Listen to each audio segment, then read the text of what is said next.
Hello again, my name's Samurai Trev from the zombie game. Now, this stage we're going to do some highlighting and I'm going to show you how to do dry brushing. Okay, we're actually going to do her jeans. So we're going to take this colour, it's going to be a lighter colour than the shade. Okay, and we're going to build that colour gradually to give the effect of light catching on the higher surfaces. Now, in the previous video I told you not to use paint straight from the pot. Well, in this case you can use it straight from the pot, okay? Because you want it to be a bit thicker. Now we're going to use this dry brush. Okay, so it's got a bit, the ends are quite thicker. Right, so get a bit there. Now if you're tidy, you use something like a cloth, what I just use my thumb, and you want to wipe most of it off. And you see, and most of that's come off, but if you look closely, still some on the brush. Now we're going to rub across the model very lightly. You should see it catching. It's just catching on that pocket now. A lighter shade. We're going to apply 2 highlights of increasing brightness. So we'll start with this one that's not so bright. This is called rust grey. I'm getting a bit closer. You'll see that coming up. Will or not, I don't know.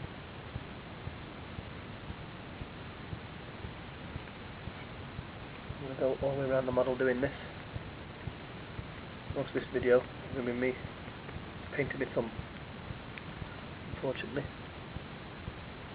Right, let's get so you can see.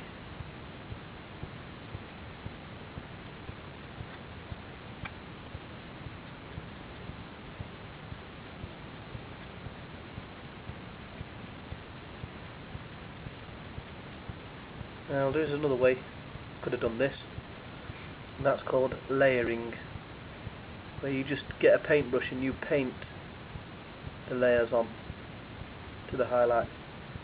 That takes a bit longer. It is a more tidy technique,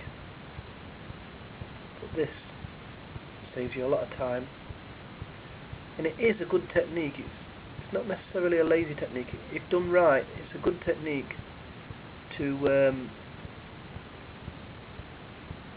just get the light, especially with things like fabrics and hair. Do you know, with all the strands of hair or even fur on a say if you were painting a war boar, like boars that goblins used to ride on, things like that.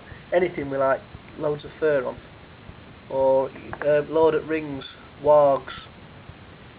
If you dry brush a light brown across a dark brown, you instantly get fur, and it really pops straight away. Okay. Just take your time with this, because if you rush it, you will get streaks of paint across. You'll get lines of paint all across them. That just looks terrible. You don't want that.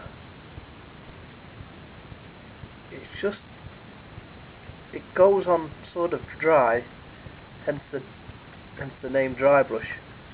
It's like a light dusting of paint across the raised areas. It's the same principle of doing coin rubbings, if you ever did that when you were at school or anything like that, where you rub across it under a piece of paper and it catches the high points. You're just doing the same kind of thing.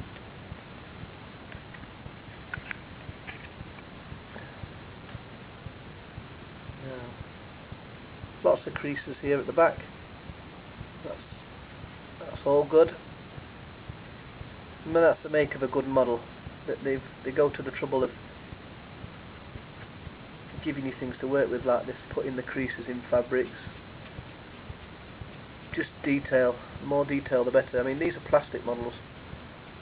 I prefer metal, but that's another subject entirely.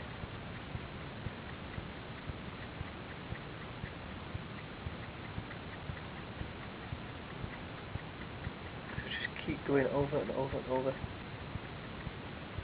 Obviously, places that wouldn't have light hitting it, like see the inside,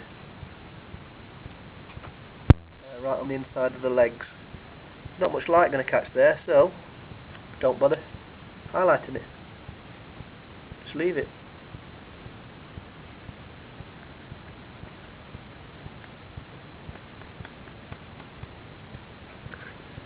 Right, I think we're ready for our second highlight now.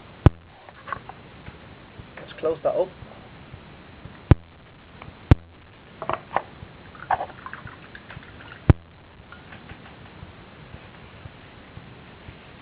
Dry off as much as you can of this. Got to get it dry, absolutely dry, because if it's still a bit wet, you're just going to end up painting your model and really ruining it.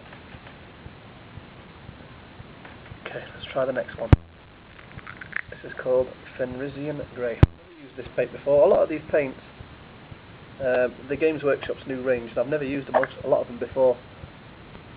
So it is a bit of trial and error. But I can vouch for them, they are very good paints. Look, here we're rubbing again. Most of it's come off here. Now it looks like it's gone, but it's still there on the brush. Let's see what happens when we rub this across the model.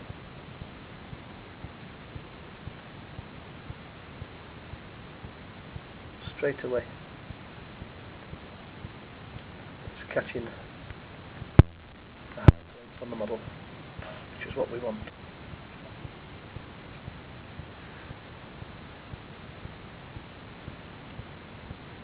Maybe I could paint this, call this guide, how to paint your hand.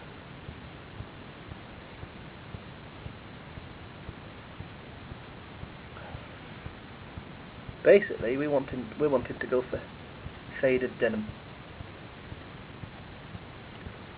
I always found jeans quite difficult on models, and you see them a lot. You can never quite get the colour right. This is not looking. These are looking pretty close to what I was after. See that line just developing? Straight down that leg, look. And the right hand leg, which will be your left. Let's just apply a bit more.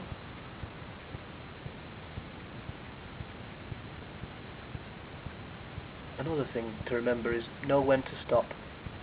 You can just keep going and going and going, and before you know it, you've took it too far and it sticks out like a sore thumb. What you want is very gradual change of colour, layers of colour.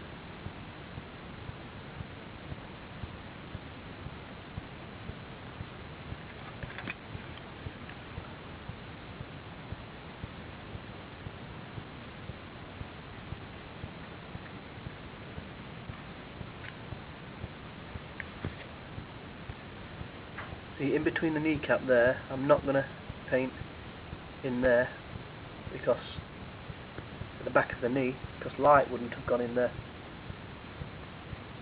So we'll leave that shaded. It creates the illusion of a bit more depth, knowing where to paint and where not to paint. Good way to look for things like shade and things, just look at photographs and things like that. Give you ideas where light settles and all that kind of stuff. So there we go. That's not as neat as layering techniques, but for a pretty quick and effective way highlighting something. We've got a pair of jeans there. She's coming on now. We're getting towards finishing. There's the other models if you want to have a sneak peek. Ed, Nick and Alice from Timber Peak. Anyway, thanks for watching. Bye bye now.